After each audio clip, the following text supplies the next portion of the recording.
Man, 2022 was a wild ride, and we just did a reaction video to our 2022 predictions video, scoped that one out, and here's the punchline. 7 of my 8 predictions I completely nailed. One is kind of a push. It happened, but then it reversed itself, and one I just 100% completely just got wrong. That was crypto. I've been in this business for 22 years, and in the top 100 of all agents in the US for over 10. In over 22 years, I've seen enough to know a thing or two about a thing or two when it comes to real estate and finance, but that crypto thing really just tripped me up. But the other predictions I got right, and that's almost 90%. So let's see what 2023 is gonna hold for us, and let's start with real estate, not ending with it this time. My name is Mike Byrne, a local real estate agent here in Metro Detroit, and I would love to help you and your family find your next home, sell your current home for top dollar. Subscribe if you wanna see more real estate videos and real estate content. We do this stuff every single week. Prediction number 1, real estate sales. Now I've been trying to read the tea leaves, and if you know anything about me, I look at all of the data because nothing exists in a vacuum, nothing. So Realtor.com's top economists are seeing home values go up 5.4% in 2023, which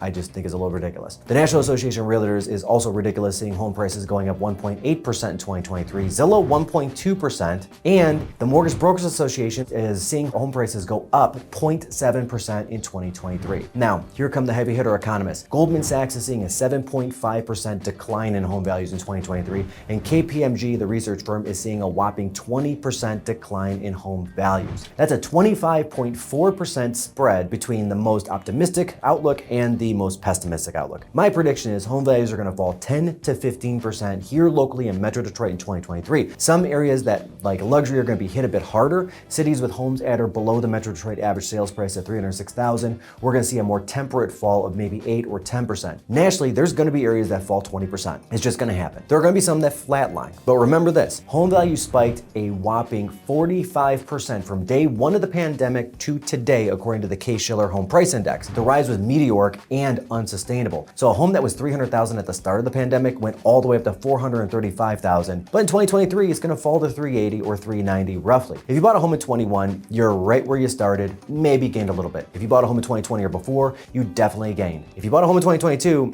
you're going to lose in the short term, but like the market does, it will come back in 5 years. If you bought your home in 2022, don't cry in your cups. You're still making out like a bandit if you hold onto your home until at least 2027 or beyond, and pretty much everybody's in that category. Prediction number 2, interest rates, and that's on everybody's mind, right? When is Powell going to stop the madness of raising the rates rapidly? And pretty soon, actually. The last rate hike plus his current rhetoric is showing that he's slowing and probably going to stop rate hikes in the very near future. At the time of shooting, mortgage rates are hovering about 6.5%. I believe we're going to see that number actually start with an 8, if not a 7.5 in 2023, but only for a short time. Towards the end of 2023, and that's definitely 2024, we're going to see rates start to come back down to reality into the 5 range. 6 by the end of 2023, 5 by the end of 24, and probably settle in for about 4.5-ish for the foreseeable future after that. The 2024 election is going to have a huge impact on whether or not they go back down to 3, 3.5, or hold between 4.5 and 5, but that's still a ways out. I will definitely tighten up that prediction as we get closer. Number 3, home equity lines of credit are going to just explode and go bananas. Americans are racking up credit card debt because of inflation at an astronomical rate, a rate we haven't seen in almost 15 years. We cannot refi, however, to unlock the equity to pay it off because we're going to lose our amazing interest rate on our house. 70% of the mortgages in the United States are at or below 4%, and no one wants to trade that in for a new loan at 6.5%. The average mortgage size right now is about $231,000 per Credit Karma. Without taking a penny out, the payment would move from $1,033 a month to $1,454 a month just by doing a refi, going from a 3.5 rate to the rate of the day, which is 6.5, not including taxes and insurance, of course. Taking out $30,000 to pay down credit card debt brings it up to $1,643. That's a $610 difference per month. That's a huge add-on. Taking $30,000 out on a home equity line of credit, however, is $190 a month, and that is a massive difference. Like, it's less than a third of what it would be if you refied. I predict 4 times the number of home equity lines of credit are going to be issued in 2023 than were issued in 2022, in the average amount of $40,000 to $50,000. It's going to hover right in there on average. And honestly, guys, this is not good. This is not good at all. And I'd rather be honest than paint a rosy picture that doesn't exist. The reason this is happening is because our spending is out of control and inflation is out of control. So So again, we need to look at our spending and cut where we can. Prediction number 4, home builders are going to cut building by 50%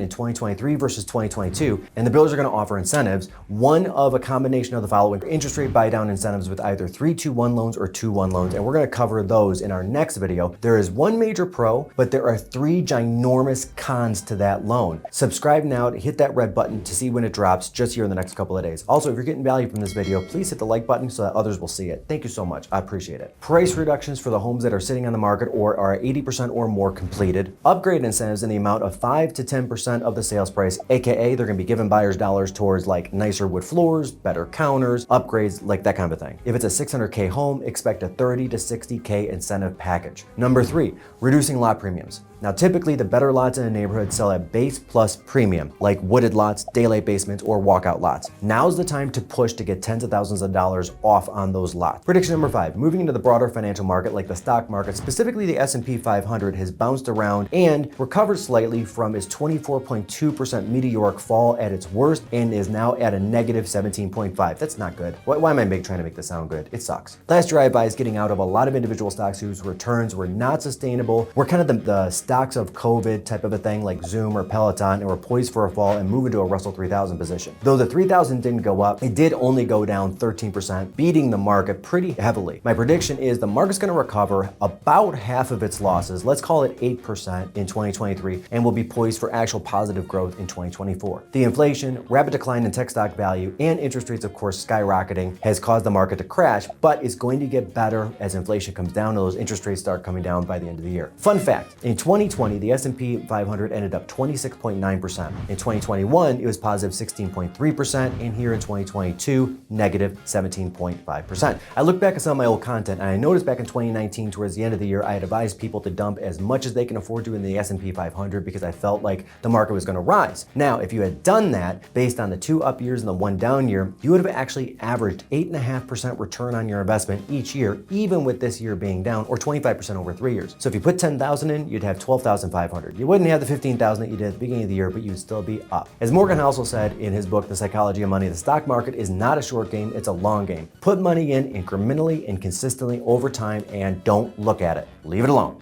Don't touch it. Prediction number 6, inflation. We're gonna finally get that under control. Finally. Most economists predicted that for 2022. I didn't see any data showing it. I mean, if somebody has data showing at the beginning of the year that we were gonna get inflation under control, I'd love to see it. I don't know what these guys were looking at. It's lost in space somewhere. Anyway, tech has now laid off over 100,000 jobs just in October. Ford Motors cut 3,000 high-dollar jobs this year. Rocket Mortgage has cut 8% of its employees, and now we're seeing companies like Pepsi even tighten the belt. We're ending the year in the under 4% unemployment range still, which has kept inflation high for 2 reasons. First, company spending in the last 36 months has been outrageous. High demand consumer spending with wage growth over the last 3 years has been 11%, and that's outrageous. And both of these put very demanding pressures on what's just now back to a normal supply chain has caused inflation to stay high. In 2023, it's still going to be high, but not as high. I think we're going to end the year somewhere between 4.5% and 5% for inflation as an average, which is still way above what's considered a healthy inflation rate of 1.8 to 2.2, which is of course the target. Companies are going to spend less, and employment's going to spike to probably 4.25 to 4.5%. That's not a high number, but it is a lot less people with jobs. Not good, but there it is. Prediction number 7, we're going to talk about contractors. Finally, in the second half of the year, we're going to see the demand for great contractors start moving down, but not till the second half of the year. So if you've got a project like a kitchen or a bathroom remodel coming up, I'm advising wait until August or after. You're going to see quotes coming down 5, 10, 15%, and some of the best contractors that are really hard to get a hold of because their calendars are just booked are going to start opening up a bit. Just to prove this, I'm going to go ahead and get some quotes today and a year from today on several jobs at several of my properties. I'm going to show them same time, same place next year. So definitely subscribe to be notified when that video drops. Prediction number 8, crypto winter is going to continue until regulation happens. And it will happen before the end of 2023, but probably not the regulation that we need. With the Sam Bankman-Fried and the FTX collapse, among others, this year the government is finally going to start taking some action and regulating the sector. The administration that would do it is in right now, and too many people have lost too much money from specifically foolish actions, not just market volatility, and it's going to kick them in the butts to get something done. By the end of the year, I think some of the Bitcoin and Ethereum are going to recover 15 to 25%, but only that. We're not going to see Bitcoin go up to 60,000 here. It's just not going to happen. Now that said, this is a prediction that I got way wrong, and I'm going to own that, but Also, I thankfully only invested like a few bucks into it, almost nothing. My father always told me, invest in what you know, invest in the markets that you know, and I'm gonna give you that same advice. Invest in what you know, guys. If you're big in crypto and you know what's going on, do it. I'm big in real estate because I live, breathe, and eat real estate every single day, so that's what I invest in. Prediction number 9, and back to real estate, the luxury real estate market in Michigan is going to get hammered.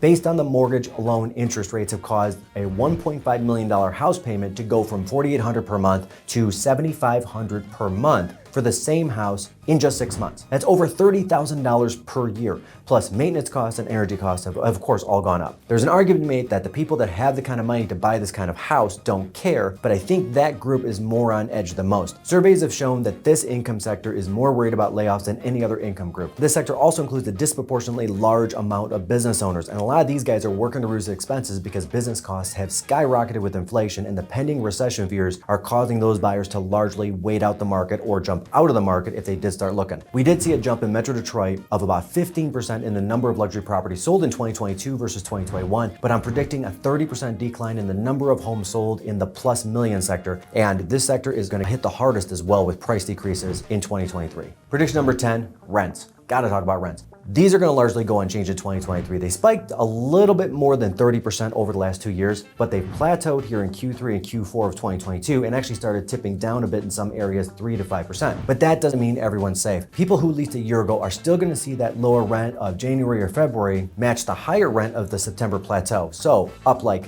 10, 8, 12%. So we're gonna see rents probably overall increase, not necessarily the prices from today, but we're gonna see rents increase from the people who had signed a lease a year ago that now have to release the same property and will be paying 10% more. Prediction number 11, and this is the last one for 2023, FHA and VA buyers are gonna be the ones in the market in 2023. In 2021, the average down payment amount for a home was 13%, much higher than normal. And a lot of that had to do with people were bridging the gap between the appraised value and what they were actually buying the home for, and that is not happening anymore. Now with the reduced competition in the market, our FHA and VA friends are about to have their day in the sun, albeit with at a much higher interest rate. So I see the average down payment shifting down to 7 to 8% from 13% in 2023. Gone are going to be those appraisal overbuys, which is bridging the gap between the appraised value and the sales price, and also gone is the free seller occupancy. And more than likely, a lot of people are going to be jumping at that 3-2-1 and 2-1 loans. Those are definitely going to prevail in the market. My friends, nothing in finance or real estate happens in a vacuum, and that's why we take a much more holistic and broad approach to our predictions for 2023, just like we did in 2022, because all of these different things, whether it's inflation or the stock market or interest rates, they all play and work off each other, right?